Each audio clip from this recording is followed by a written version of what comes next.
Royal Malaysia নৌবাহিনীর কুচকাওয়াজে সামরিক মহড়া চলাকালীন সময়ে মধ্য আকাশে দুটি নৌবাহিনীর হেলিকপ্টারের সংঘর্ষ হয়েছে। এতে অন্তত 10 জন ক্রু নিহত হয়েছেন। ঘটনাটি ঘটেছে মালয়েশিয়ার লুমুত শহরে, যেখানে নৌবাহিনী একটি ঘাঁটি রয়েছে। একটি হেলিকপ্টার একটি চলমান ট্যাঙ্কে বিধ্বস্ত হয়েছে, অন্যটি কাছাকাছি একটি সুইমিং পুলে বিধ্বস্ত হয়েছে বলে জানা গেছে।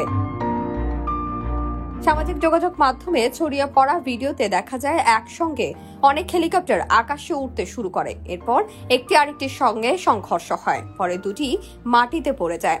এতে দুই হেলিকপ্টারের সবাই নিহত হয়েছে। কাছাকাছি নৌবাহিনীর ঘাঁটি, এর মধ্যে একটিতে 7 জন ক্রু ছিলেন, আরেকটিতে 3 জন।